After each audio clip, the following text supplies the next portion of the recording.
exchange honor for our country. As we speak today, coffee, tea, and tourism have been overtaken. The highest foreign exchange honor for our country, Kenya, are remittances from the diaspora. So you guys, the Diaspora Brigade, are a serious partner of our economic development, because it is your money that you bring back home that we use to pay foreign debt. It is your money that we use to import goods to Kenya.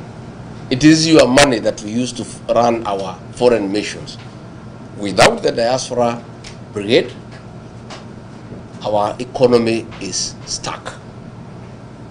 That is why I'm saying any serious administration must have a very serious engagement with the Diaspora Brigade, because you drive the Kenyan economy, and more so in matters foreign currency, which is a critical component in any country's development. For those of us who rear dairy cows, and some of you do, maybe here, maybe back at home,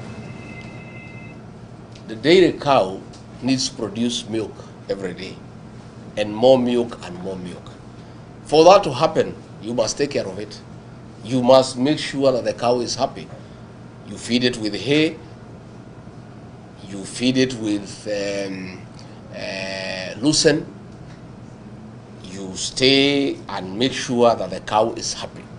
Back at home now, we are even giving them mattresses so that they sleep on it so that they don't feel cold. People have even gone a step further.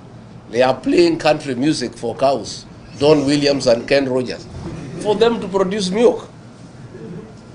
The Diaspora Brigade is our Kenyan dairy cow. You must take care of the dairy cow for it to continue giving you milk. If you don't, they don't give you milk. So we are saying we need a very honest conversation. And I have decided that I don't have to wait for us to form government, which we are going to form. I'll explain you why.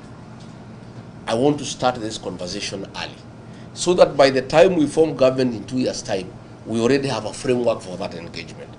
First and foremost, we must have a discussion with you people on how we allow you to bring back your money home. As we speak today, I know most of you are hesitant to repatriate your profits back home, because most of the money is being stolen by Ruto and his team.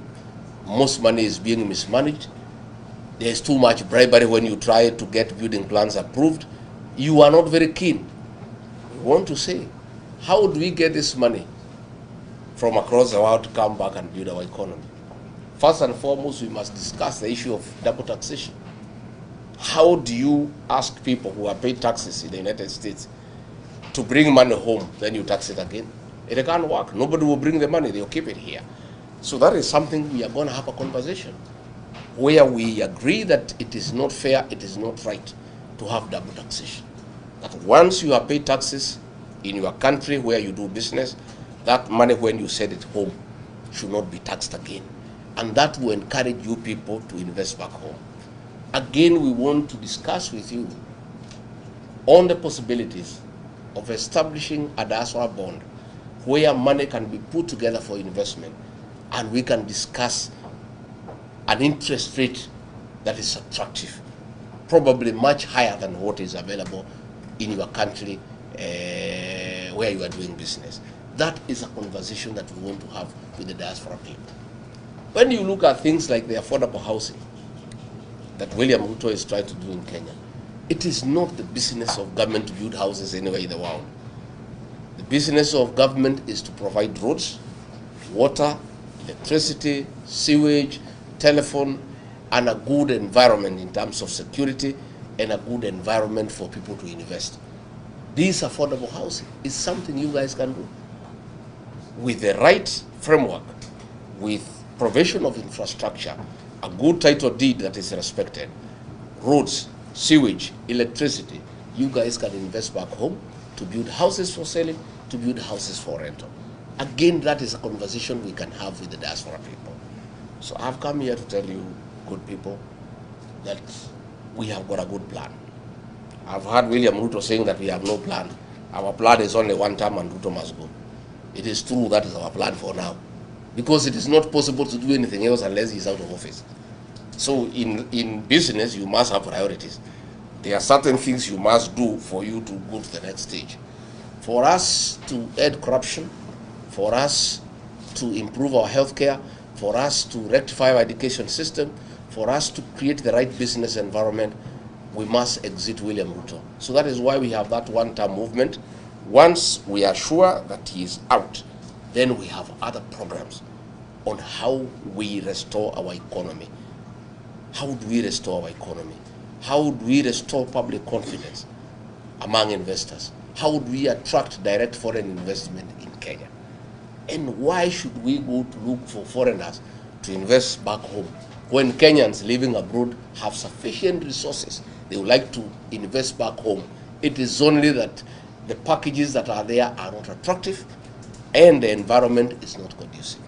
So along the way, we'll be having that conversation with you people in the next 2 years, so that by the time we form the next government, we have already a framework of engagement with our diaspora people on how you can invest back home. Today, you guys know about our economy and the way it has declined. It is on a nosedive. I heard Ruto saying that figures don't lie. Oh, we have a 9.4% economic growth. Oh, since I came, inflation has come down, I don't know, from 8% to 3%. Those are all figures. If you want to know whether the economy is doing well or not in Kenya, ask the diaspora people. They will tell you, because they are the ones who support families back home. The money you are sending home 3 years ago, you are sending twice or thrice the amount to do the same thing that you used to do, for shopping, for your mother, for your brother, for your relatives. So you don't need to be told by anybody whether we are doing well or not. You know, because the value of the shilling has gone down. What you used to spend 20,000 to go to the supermarket and do shopping for your parents back home, 20,000 used to be a full trolley. Today, 20,000, you can't do half a trolley. You just do a few bags and 20,000 is gone. So things are not working, things are not good. I've heard them shouting at me that I'm talking bad about my country abroad. I am not. I'm just talking about poor leadership. Kenya is a beautiful country, hard-working people, good people, but we have poor leadership that we need to fix for things to work. And we must also be honest people. I cannot come here and cheat you that we are doing well. I'll be a liar. I tell you, oh, things are very good, because you know differently, because you are doing things back at home. So mine is to tell you that we want to have an engagement with you going forward, and I want to assure you that there are good investment opportunities back home. Again, east or west, home is best, and that must be your final destination. At the end of all these investments you have told me you are doing here, the clinics you are doing, the transport industry you are doing, the IT consultancy you are doing, all that work you are doing, finally, you need to come back home and enjoy in old age the fruits of your youthful engagement. When you had energy, when you are young, when you are vibrant, you invested. You need to come back home and enjoy that. And we have a responsibility as leaders now to create that environment, to enable you shift your investment slowly and progressively, so that hapo mbele, what you have here, you don't stop. You hand over to your children, wakuja waendelee na wewe uelekee wapi? Nyumbani. Lakini uelekee nyumbani kukaa nyumbani kukoja kukufa, unaendelea na kazi nyingine. You know, we want, you know, because for you to stay healthy and alive for a long time, you need also to be active. So you people are active people, you are business people. So I want to encourage you that once things are sorted out and we have got a good engagement, come and invest back home. If you are doing a driving school here, come and do a bigger one at home. Hii hapa wachia watoto waendelee naye. Yeah? So that wewe usimalizwe na baridi hapa, kuja nyumbani. It's much easier for you as you age, as you stay much more. So that is why I've come, and I'll be doing that, I think, in about 5 states, and I'll be back again and again and again. And above all, I also want to tell you that our community is under siege at home. And When you destroy this community, you destroy Kenya. We are the drivers of the Kenyan economy. Since William Ruto declared war on the mountain, the economy is almost collapsing because people have stopped paying taxes, people have stopped investing, they are waiting for a new government. The way you are holding your money here, that is what people are doing in Kenya. Even ourselves, we do biashara kidogo kidogo, tumeshika kidogo tungoje mambo ibadilike. This is a community that is responsible for the growth of the Kenyan economy. And that is why you are successful here, because that's the way we were born. We are very aggressive people. We are very enterprising. We are very outgoing. And that is why we are in every town in Kenya. That is why here I have done some check. 80% of the diaspora brigade in the United States are people from the mountain. Because that is who we are. We are very aggressive people. We are very organized people. We are very hardworking. We are very focused. So I want to ask you, you have a lot of influence back at home. Because those families you support, those people you support, they listen to you. Please talk to them and tell them that in the space we are, we must stay united. Our strength as a community is our unity. We have the numbers, yes, to form government, but those numbers are only useful if they are united and they cast their vote in one basket. But if we are divided, we are stuck. That is why William Ruto got rid of me, because he started to divide the mountain, east and west. Meru, Embu anaweka kando, hii ingine anaweka kando, anagawa watu ya Nakuru. I told him, you can't do that. Because I knew if I allowed him to divide the mountain, we are finished. He'll sit on us the way Moi sat on us for 24 years. So I refused. And I must report to you that I have successfully managed to keep the mountain together. It is so united, it has never happened since independence. The mountain is one. The Merus, the Embus, the Farakas, the Mberes, the Kikuyu, we are talking one language. And we are all staying together and working together. I must say I was very happy when I came to Seattle. And when I went to Ngemi, I was a happy man. I found the Gen Zs, our children, dancing our songs, singing our songs, proud of our songs, proud of our heritage, happy to see their leaders united as a people. It was the happiest day in my life, because when I saw attempts to isolate us, and I have found people have come together and they are talking the same language and they are saying we are one, I'm a very happy man. I want you to help me spread that message back home, that people must stay as one. And of course you must do it here. Lazima mkae pamoja. Buffaloes don't move in a herd because they love each other. Buffaloes walk together because of the danger of walking alone. When you are in foreign land, your safety as a people is being united. So I'm very happy when I meet you here as members of community, and Penny here, when we had challenges, you would come here as a people and be together, congregate together, discuss your issues, support each other. That is the way to go. And I want to tell you, I have gone a step further when I realized that Ruto wanted to repeat what happened in 2007. He wanted to unite 40 versus 1, like it happened in 2007. When I realized that, I moved very fast. I consolidated the mountain behind me to speak as one, and then I started looking for friends. And that's where the cousin movement came from. The cousin movement has spread like bushfire. Yeah? Everybody now is a cousin. Isn't it? And these guys who wanted to isolate us have gone mad, wondering this cousin thing imetoka wapi. Hi kuzo, hi kuzo, hi cousin, hi cousin. Good. I'm telling you, the Kikuyu nation has been embraced by everybody. I went to Ukambani. They were happy to see their cousin. I went to the coast with the Mijikenda. Our cousin, you are here. I went to Luyaland. They could not even let the leaders there speak. They want to see their cousin. Yeah? By the way, I reached to Masaini, we had to agree they are not cousins, they are Washemeji. You know, everybody wants to work with us. One, we have been identified as a decent community. and people who keep their promise. We promised William Ruto, we will elect him, despite what he had done to our communities, and we kept that promise. That has earned us respect among other communities. Number two, our hard-working spirit, creating business opportunities for all Kenyans, has made us very admirable to the people of Kenya. So mimi nimetafuta urafiki na makuzo wetu.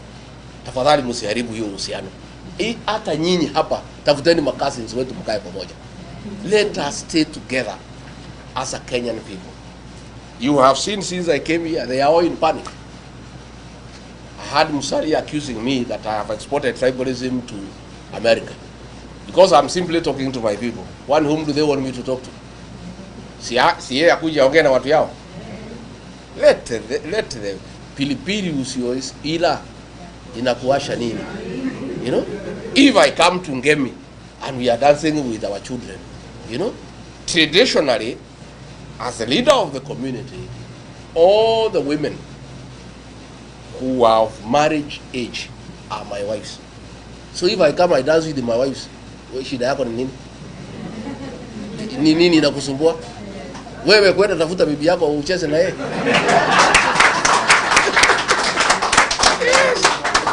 You know, they are so bitter, and they are bitter because they have seen we are united. You know, they thought you people in America don't care.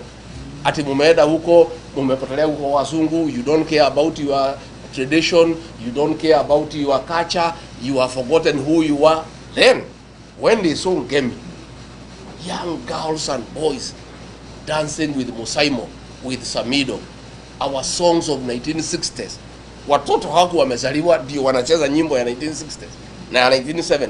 They realize this community is one. That is the bitterness. They are in every meeting wananikashifu.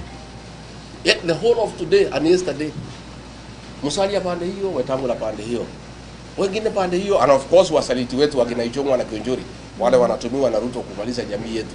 They are all attacking me that have brought tribalism to America by simply coming to talk to our people and for them realizing that our unity as a community is worldwide. And that is what we must do. Na mimi nakwambia tukiketi pamoja, hakuna mtu atatukalia, hakuna mtu atatuweza, hakuna mtu atachukua biashara zetu. I must tell you, hao watu, they wanted to take over our businesses. Watuue, wachukue biashara zetu. Lakini hakuna mtu atakubali. When we had problems in Sabasaba, I think you must have followed. And they tried to say, no, hii shida iko Kenya, ni Wakikuyu wamelete, ndio wanataka Ruto atoke. Wakenya wengine hawana shida. Hey, people from all communities said, no.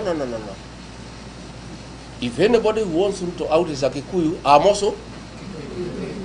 I was the happiest man that all communities defended us and said that what we are doing is the right thing. So I want to assure you that nobody will isolate us. We are part of the Kenyan nation. We are the drivers of the Kenyan economy, and will prevail and will stay in peace with other Kenyans, and will not allow anybody to come between us and other Kenyans. And I want you to be proud of your origin. I want you to be a proud Mount Kenya person, wherever you are. Never shy away. And when you are among yourselves, mzungumze lugha ya nyumbani. Why do you want to talk the language of the colonials when you are among yourselves? I have no apologies to make to anybody, myself. You know, Ruto would be very unhappy with me when we went with him to the mountain. Anaongea, akiniita, mimi naongea nyumbani. Watu wanapiga makofi, naongea Kiswahili hapo mwisho. Akiniuliza mimi namwambia mimi si Mchina, mimi si Mzungu. Tulikuwa Murang'a. Hii watu ya Murang'a, you want me to speak to them Kiswahili, why? And they are my people, we are the same people. I'm there, I'm one of them, they are there. There is no other community in the meeting except yourself. So wewe, sisi watu walikupigia kura, wewe uvumilie. Tuongee mambo yetu. Si ndio? And you'll be very mad. But siku nilikuwa namuombea kura, he didn't have a problem. Nilikuwa nikiongea hiyo Kikuyu nikimtafutia kura, anacheka mpaka inaonekana hii jino. Sasa ile amepata, he has a problem. Duka anashonoke. Wetu Mugikuyu, gutire mundu waikirie marwa maitu yoro kire gucera mware ne oi aciarwo mugikuyu gutire na tutingimena ndu coka tweke atia mene no tuko turi irimu itari na kuria iri ati andu marakumena nawe wimene o uria andu acio maratuhura no guo andu aitu maranyitana o uria maranyita mukabira andu aitu maranyitana ta thimiti tandu ngirora mutandao muthi makijita mukabira andu maruga yitu ria kabira. They are actually helping the integration of our community as one people, because they are wondering, what is this beef? Yeah? I met the Kisis in Seattle, nobody is complaining. I met the Maasais, nobody is complaining. Odi kisema nyaradu wa nyumba hito ni bawaju. Kaitwa rumireo. Aro twa rumire tutigia dana. What is it so wrong when we love one another? When we appreciate one another? Yeah?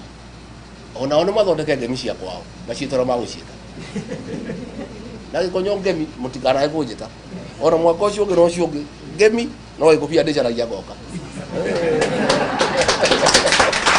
We must come. We must be proud of who we are, and we have no explanation to make to anybody. We have no apology to make to anybody. We are who we are because we are God's creation. Na igwiti ithu twirire Ngai atuciare turi agikuru no Ngai na wega wake na ugi wake waugire kugie ruriri rwitagwo agikuru. Riu marauga ati turi ingi America mahitia maitu ni mariko na twaingi ha mundu ahota kumagana na kumatha ri. Can you be blamed by anybody? Why are they not complaining? Tuko majority kamete prison waseme tuvuguliwe wewe nyumbani tondu kamete ni andu itwa ingiri matikiuge guku kamete gutire na fairness. This is not fair. Makiuge bana hii ni ukabila. Itakuwaje kamete imejawa Kikuyu wafuguliwa waende wapi? Nyumbani. Then we know they are genuine about fairness. So the way we are more in committee, the way we are more in the city mortuary, the way we are more in government, the more we are in the US, because it's natural. It is proportionate, isn't it? It's proportionate to the population, and we are not responsible for our numbers in Kenya. That is God. Na sisi hatuwezi uliza Mungu swali ati kwa nini ulisema sisi tukue wengi. That is the way it is. So watu soe. Na ole koiwa ne arakira akara ya media kanyoi. Yo koiwa ne arakara te mulege guku na mwena mawira ri eke ria gwe. Please you guys, I'm proud of you. I am so proud of you. I'm so happy. I met other business people in Seattle. I'm happy. People have come here and made wealth. You are creators of wealth. You create employment. You impact on other people. Ugunugu Ngai yendaga. Ati Ngai akurathima nayo karathima andu angi. Ati mukite guku mukajia mawira, mukona mbeca mukandika andu angi mukamahe irio mugathondeka mĩciĩ yao. Ngai witu amurathime na mwike wega. Amwararamirie mihaka. Mururi magukumia. Amugitire kuma kwi ndwari. Mĩciĩ yanyu uraga irathimo hiana mbura njega. Muthie na mbere na gutherema na mugie na riri na muhe nyumba itu ya Gikuyu na mubiriri kuria guothe muri thiini wa thi o kuria guothe mwathie mukaheo gitio ni uria mwirutire ni uria mutaga maundu manyu. Nie ngwenda kumutigira hau ndimwire twi hamwe muno na nie ni ngerete muno guka guku na nie ndirarota kana kanini ona nie maica makwa ndire ndarora ndire kwa America lero haha ngira ngari ino ukwenda kuria kinyita kwenda gwetha bathaa cigana. I'm feeling like a small baby. My community has really spoiled me. I'm so proud. The love and the affection my people have shown me. You know, I feel like I could stay here forever. It's only that niko na kibarua nyumbani. Na hii watu najua siwezi waacha sana. Lazima nikae hapa 4-5 weeks nirudi. Nisukume hii jamaa mpaka mwisho. I have to do it for the sake of our country and for the sake of this community. If we don't stop him, he will destroy this community. The final one is that you must help me mukiongea nyumbani. Are the traitors of our community. Andu aria marakunyanira nyumba itu. Andu aria maratwendia kwi Ruto anine ruriri. Mwahura thimu mucii mukera andu aitu. Andu acio thone mamoi mamekere ruri takagogo.